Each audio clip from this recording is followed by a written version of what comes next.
মনো চল নিজ নিকেতনে,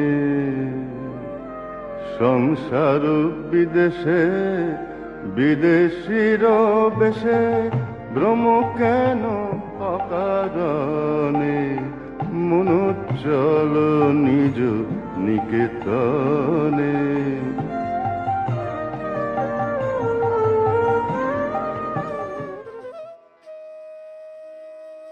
ಓಂ ಶ್ರೀ ಗುರುಭ್ಯೋ ನಮಃ. ವಿವೇಕ ವಿಸ್ಮಯ ಧ್ವನಿ ತುಣುಕು 155. ಹಿಂದಿನ ಅಧ್ಯಾಯಗಳಲ್ಲಿ ಗಮನಿಸ್ತಾ ಇದ್ದ ಹಾಗೆ ವಿರೋಧದ ಚಕ್ರವ್ಯೂಹದಲ್ಲಿ ಸ್ವಾಮೀಜಿ ಇದ್ದದನ್ನ ಗಮನಿಸಿದ್ವಿ. ಸ್ವಾಮೀಜಿ ಯಾರಿಗೋಸ್ಕರ ಯಾರ ಪ್ರತಿನಿಧಿಯಾಗಿ ಅಮೆರಿಕಾಗೆ ಹೋಗಿದ್ರು, ಯಾರಿಗೋಸ್ಕರ ಹೋರಾಟವನ್ನ ಮಾಡ್ತಿದ್ರು, ಅದೇ ಭಾರತೀಯರು ಈಗ ಎದ್ದು ನಿಂತು ವಿವೇಕಾನಂದರು ನಮ್ಮ ಪ್ರತಿನಿಧಿ ಹೌದು, ಅವರ ಸಂದೇಶ ಹಿಂದೂ ತತ್ವದ ತಿರುಳಂತಲೇ ಬೇರೆ ಏನೂ ಇಲ್ಲ ಅಂತ ಬಹಿರಂಗವಾಗಿ ಘೋಷಿಸಬೇಕು ಅಂತ ನಿರೀಕ್ಷಣೆ ಮಾಡಿದ್ದನ್ನ ಗಮನಿಸಿದ್ವಿ. ಹಾಗೆ ಮಾಡೋ ಹಾಗೆ ತಮ್ಮ ಶಿಷ್ಯರಿಗೆ ಪತ್ರವನ್ನ ಬರೆದು ಸ್ವಾಮೀಜಿ ಕೇಳ್ಕೊಳಕ್ಕೆ ಹೊರಟಿದ್ದಾರೆ ಅನ್ನೋದನ್ನ ನೋಡ್ತಿದ್ವಿ. ಪತ್ರದಲ್ಲಿ ಸ್ವಾಮೀಜಿ ಏನನ್ನ ಬರೆದ್ರು ಅನ್ನೋದನ್ನ ಈಗ ಗಮನಿಸೋಣ. ಸ್ವಾಮೀಜಿ ತಮ್ಮ ಶಿಷ್ಯರಿಗೆ ಬರೆದಂತಹ ಪತ್ರ ಹೀಗಿತ್ತು. ನಿಜಕ್ಕೂ ಇದು ಅತ್ಯಂತ ದೌರ್ಭಾಗ್ಯದ ಸಂಗತಿನೇ ಹೌದು. ಸ್ವಾಮಿ ವಿವೇಕಾನಂದರಂತಹ ಯುಗ ಪ್ರವರ್ತಕರು ತಾವು ಕಪಟಿ ಅಲ್ಲ ಅನ್ನೋದನ್ನ ಸಾಬೀತು ಮಾಡಬೇಕಾದಂತಹ ಪರಿಸ್ಥಿತಿ ಒದಗಿರುವಂಥದ್ದು ಎಂತಹ ವಿಡಂಬನೆ. ತಮ್ಮನ್ನ ತಾವು ಆಕ್ರಮಣದಿಂದ ರಕ್ಷಿಸಿಕೊಳ್ಳುವುದಕ್ಕೆ ಅತ್ಯಂತ ಕೀಳು ಮಟ್ಟದ ವರ್ತನೆ ಅಂತ ಸ್ವಾಮೀಜಿ ನಂಬಿದ್ರು. ಅದು ಸನ್ಯಾಸ ಧರ್ಮಕ್ಕೆ ವಿರುದ್ಧ ಅನ್ನೋ ಹಾಗೆ ಒಂದೇ ಕಾರಣಕ್ಕಲ್ಲ, ಅದು ಅವರಿಗೆ ಸ್ವಭಾವ ಸಹಜವಾಗ್ಬಿಟ್ಟಿತ್ತು. ತರುಣ ನರೇಂದ್ರನನ್ನ ಒಮ್ಮೆ ಶ್ರೀರಾಮಕೃಷ್ಣರು ಪ್ರಶ್ನೆ ಮಾಡ್ತಾರೆ, ಏನಪ್ಪ, ಯಾರಾದ್ರೂ ನಿನ್ನನ್ನ ನಿಂದನೆ ಮಾಡಿದ್ರೆ ನೀನೇನ್ ಭಾವಿಸ್ತೀ ಅಂತ. ಆನೆ ಹೋಗ್ತಾ ಇದ್ರೆ ನಾಯಿ ಬೊಗಳತ್ತೆ ಅಂದ್ಕೊಳ್ತೇನೆ. ಬಿಸಿ ರಕ್ತದ ಸ್ವಾಭಿಮಾನಿ ತರುಣ ಸಹಜವಾಗಿ ಉತ್ತರ ಕೊಟ್ಟಿದ್ದ. ಆಗ ಶ್ರೀರಾಮಕೃಷ್ಣರು ಹೇಳ್ತಾರೆ, ಓಹೋ ಅಷ್ಟು ದೂರ ಹೋಗ್ಬೇಡಪ್ಪ ಅಂತ ನಗ್ತಾ ಹೇಳಿದ್ರು. ನಿಜಕ್ಕೂ ಕೆಲವು ದಿನಗಳಲ್ಲೇ ನರೇಂದ್ರನ ಸ್ವಭಾವದಲ್ಲಿ ಮಹತ್ತರವಾದಂತಹ ಬದಲಾವಣೆ ಉಂಟಾಗ್ಬಿಟ್ಟಿದೆ.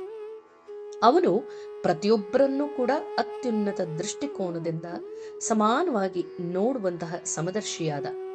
ಇಂತಹ ಅಲೌಕಿಕ ವ್ಯಕ್ತಿತ್ವದ ಸ್ವಾಮೀಜಿ ಸಾಮಾನ್ಯರ ಹಾಗೆ ತಮ್ಮನ್ನ ತಾವು ಸಮರ್ಥಿಸಿಕೊಳ್ಳುವುದಕ್ಕೆ ಇಚ್ಛಿಸಿದ್ರೆ ಅದು ಸಹಜ ಅನ್ಬೋದಿತ್ತು. ಅವರನ್ನ ವಿವಾದಕ್ಕೆ ಎಳೆಯುವುದಕ್ಕೆ ಹಲವಾರು ಜನ ಪ್ರಯತ್ನ ಮಾಡಿದ್ರು. ಪತ್ರಿಕೆಗಳಿಗೆ ಲೇಖನಗಳನ್ನ, ಪತ್ರಗಳನ್ನ ಬರೆದು ಬಹಿರಂಗವಾಗಿ ಅವರ ಮೇಲೆ ಆಪಾದನೆಯನ್ನ ಮಾಡಿದ್ರು. ಅವುಗಳಿಗೆ ಉತ್ತರಿಸೋ ಹಾಗೂ ಕೂಡ ಕೇಳ್ಕೊಂಡಿದ್ರು. ಆದ್ರೆ ಸ್ವಾಮೀಜಿ ಇಂತಹ ಕುತಂತ್ರಗಳಿಗೆ ಜಗ್ಗೋದಕ್ಕೆ ನಿರಾಕರಿಸ್ಬಿಟ್ರು. ಏನೇ ಆದ್ರೂ ಕೂಡ ಅವುಗಳಿಗೆ ಉತ್ತರಿಸೋದಕ್ಕೆ ಹೋಗ್ಲಿಲ್ಲ. ಆದ್ರೆ ಸ್ವಾರಸ್ಯದ ಸಂಗತಿ ಏನ್ ಗೊತ್ತೇನೋ, ಅವರ ವಿರುದ್ಧ ಮಾತನಾಡಲಾದಂತಹ ಆಪಾದನೆಗೆ ಇತರ ಓದುಗರೇ ಸಮರ್ಥವಾಗಿ ಉತ್ತರ ಕೊಟ್ರು ಅನ್ಬೋದು. ಸ್ವಾಮೀಜಿಯ ವಿರುದ್ಧ ನಡೀತಾ ಇದ್ದಂತಹ ಅಪಪ್ರಚಾರಗಳೆಲ್ಲವೂ ಕೂಡ ಅದೆಂತಹ ದುರುದ್ದೇಶದಿಂದ ಕೂಡಿತ್ತು, ಇದರ ಹಿಂದಿರುವಂತಹ ವ್ಯಕ್ತಿಗಳ ದೃಷ್ಟತನ ಅನ್ನುವಂಥದ್ದು ಅದನ್ನ ಬಹಿರಂಗಪಡಿಸಿದ್ರು. ಆದ್ರೆ ಪರಿಸ್ಥಿತಿ ಕೈಮೀರಿ ಹೋಗುವಷ್ಟು ಅಪಪ್ರಚಾರ ಪ್ರಾರಂಭ ಆದಾಗ ಏಪ್ರಿಲ್ 9ನೇ ತಾರೀಕಿನಂದು ಅಳಸಿಂಗ ಪೆರುಮಾಳ್ಗೆ ಬರೆದಂತಹ ಪತ್ರವೊಂದಲ್ಲೇ ಸ್ವಾಮೀಜಿ ತಮ್ಮ ಪರಿಸ್ಥಿತಿಯನ್ನ ಹೀಗೆ ವಿವರಿಸಿ ಬರೀತಾರೆ. ನಂತರ ತಮ್ಮ ಶಿಷ್ಯರು ಈ ಬಗ್ಗೆ ಏನು ಮಾಡಬೇಕು ಅನ್ನೋದನ್ನು ಕೂಡ ಸ್ಪಷ್ಟೀಕರಿಸ್ತಾ ಹೇಳ್ತಾರೆ ಸ್ವಾಮೀಜಿ. ಪತ್ರದಲ್ಲಿ ಹೀಗೆ ಬರೀತಾರೆ, ಸಾಧ್ಯವಿದ್ರೆ ಅಳಸಿಂಗ, ನೀನೊಂದು ಕೆಲಸ ಮಾಡಬೇಕು. ರಾಮನಾಡಿನ ರಾಜ ಅಥವಾ ಇನ್ಯಾರಾದ್ರೂ ಭಾರಿ ವ್ಯಕ್ತಿಯನ್ನು ಅಧ್ಯಕ್ಷ ಸ್ಥಾನಕ್ಕೆ ಹಿಡಿದು ಮದ್ರಾಸ್ನಲ್ಲಿ ಒಂದು ದೊಡ್ಡ ಸಭೆಯನ್ನ ಏರ್ಪಾಡು ಮಾಡೋದಕ್ಕೆ ನಿಮ್ಮಿಂದ ಸಾಧ್ಯವಾಗುತ್ತೇನು? ನಾನು ಇಲ್ಲಿಗೆ ಬರೋದಕ್ಕೆ ನಿಮ್ಮ ಸಂಪೂರ್ಣ ಅನುಮೋದನೆಯನ್ನ ವ್ಯಕ್ತಪಡಿಸುವಂತ ಒಂದು ಗೊತ್ತುವಳಿಯನ್ನ ಹೊರಡಿಸಿ ಅದನ್ನ ಇಲ್ಲಿನ ಶಿಕಾಗೋ ಹೆರಾಲ್ಡ್, ಇಂಟರ್ ಓಷನಲ್, ನ್ಯೂಯಾರ್ಕ್ ಸನ್ ಹಾಗೆ ಡೆಟ್ರಾಯ್ಟ್ನ ಕಮರ್ಷಿಯಲ್ ಅಡ್ವರ್ಟೈಸರ್ ಪತ್ರಿಕೆಗಳಿಗೆ ಕಳಿಸೋದಕ್ಕೆ ನಿಮ್ಮಿಂದ ಸಾಧ್ಯವಾಗತ್ತೇನು?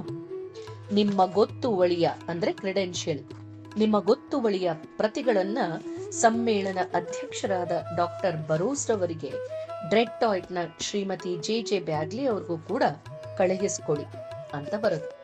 ಹಾಗೆ ಮುಂದುವರೆದು, ಈ ಸಭೆ ಸಾಧ್ಯವಾದಷ್ಟು ದೊಡ್ಡದಾಗಿರ್ಲಿ, ದೊಡ್ಡ ದೊಡ್ಡ ಕುಳಗಳೆಲ್ಲರನ್ನ ಹಿಡ್ಕೊಂಡ್ ಬನ್ನಿ. ಅವರು ತಮ್ಮ ಧರ್ಮ ಹಾಗೂ ರಾಷ್ಟ್ರಕ್ಕಾಗಿ ಅದರಲ್ಲಿ ಸೇರ್ಲೇಬೇಕು. ಮೈಸೂರಿನ ಮಹಾರಾಜರಿಂದ ಹಿಡಿದು ಹಾಗೂ ದಿವಾನರಿಂದ ಹಿಡಿದು ಹಾಗೆ ಖೇತ್ರಿಯಿಂದ ಈ ಸಭೆಯ ಬಗ್ಗೂ ಕೂಡ ಅದರ ನಿರ್ಣಯದ ಬಗೆಗೂ ಅನುಮೋದನಾ ಪತ್ರಗಳನ್ನು ಪಡೆಯೋದಕ್ಕೆ ಪ್ರಯತ್ನ ಮಾಡಿ. ನಿಮ್ಮಿಂದ ನಿಜವಾಗಿಯೂ ಸಾಧ್ಯವಾಗುತ್ತೆ ಅನ್ನೋದಾದರೆ ಇದನ್ನು ಪ್ರಯತ್ನ ಮಾಡಿ. ಇದು ಅಂಥ ದೊಡ್ಡ ಕೆಲಸ ಏನಲ್ಲ.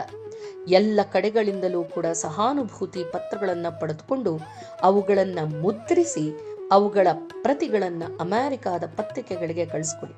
ಇದು ಸಾಧ್ಯವಾದಷ್ಟು ಬೇಗ ಆಗಬೇಕು.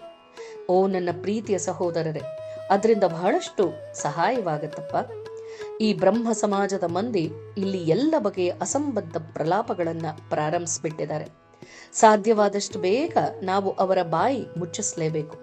ಹೇಳಿ, ಓ ನನ್ನ ಪುತ್ರರೇ, ಕಾರ್ಯಸನ್ನದ್ಧರಾಗಿ. ನಿಮಗೆ ಇಷ್ಟು ಮಾಡೋದಕ್ಕೆ ಸಾಧ್ಯವಾಗ್ಬಿಟ್ರೆ ಮುಂದೆ ನಾನು ಬಹಳಷ್ಟನ್ನ ಸಾಧಿಸಬಹುದು ಅನ್ನೋದು ನಿಶ್ಚಿತ. ಸನಾತನ ಹಿಂದೂ ಧರ್ಮ ಒಂದೇ ಶಾಶ್ವತ. ಹೇಳಿ, ಓ ನನ್ನ ಹುಡುಗರೇ, ನಾವು ಗೆಲ್ಲುವುದಂತೂ ಖಂಡಿತ ಅಂತ ಬರೋದು. ಇದೇ ಪತ್ರದಲ್ಲೇ ಸ್ವಾಮೀಜಿ ಕಲ್ಕತ್ತಾದಲ್ಲೂ ಅದೇ ತರಹದ ಸಭೆಯನ್ನ ಸೇರಿಸೋ ಹಾಗೆ ಸೂಚನೆ ಕೊಟ್ಟರು.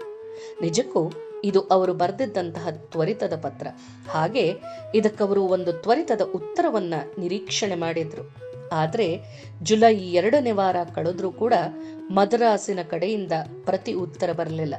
ಆದರೆ ಅಳಸಿಂಗ ಪೆರಮಾಳ್ ಉತ್ತರ ಬರಲಿಲ್ಲ ಅಂತಲ್ಲ, ಅವರು ಸ್ವಾಮೀಜಿಯ ಯಾವುದೋ ಒಂದು ತಾತ್ಕಾಲಿಕ ವಿಳಾಸಕ್ಕೆ ಬರೆದಿದ್ರು.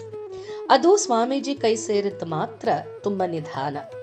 ಇದೇ ಮಧ್ಯದಲ್ಲಿ ಸ್ವಾಮೀಜಿ ಮದ್ರಾಸಿನ ಮತ್ತೊಬ್ಬ ಶಿಷ್ಯನಿಗೆ ಪತ್ರವನ್ನು ಹೀಗೆ ಬರೀತಾರೆ: ನಾನು ಅಳಸಿಂಗನಿಗೆ ಸಭೆ ಸೇರಿಸುವಂತಹ ವಿಷಯವಾಗಿ 2 ತಿಂಗಳು ಹಿಂದೆ ಒಂದು ಪತ್ರ ಬರೆದಿದ್ದೆ. ಅವನು ಈ ಪತ್ರಕ್ಕೆ ಒಂದು ಉತ್ತರ ಕೊಡೋದಕ್ಕೂ ಕೂಡ ಬರೀಲಿಲ್ಲ. ಬಹುಶಃ ಅವನ ಉತ್ಸಾಹ ಎಲ್ಲ ತಣ್ಣಗಾಗ್ಬಿಟ್ಟಿದೆಯೋ ಏನೋ ಗೊತ್ತಾಗ್ತಾ ಇಲ್ಲ. ಅಂತೂ ಈಗ ಸ್ವಾಮೀಜಿ ಏನು ತಿಳಿದುಕೊಳ್ಳೋ ಹಾಗಾಯ್ತು ಅಂತಂದ್ರೆ, ಈ ಮದ್ರಾಸಿ ಶಿಷ್ಯರೆಲ್ಲರೂ ಕೂಡ ತಮ್ಮ ಸೂಚನೆಯನ್ನ ಕಡೆಗಣಿಸಿಬಿಟ್ಟಿದ್ದಾರೆ. ಹಾಗಾಗಿ ಯಾರೋ ಎಲ್ಲೋ ಸಭೆಯನ್ನ ಸೇರಿಸುವಂತಹ ಪ್ರಯತ್ನ ಮಾಡಲಿಲ್ಲ ಅಂತ. ಅಮೆರಿಕಕ್ಕಂತೂ ಈ ಕುರಿತಾಗಿ ಯಾವ ವರ್ತಮಾನ ಕೂಡ ತಲುಪಿಲ್ಲ.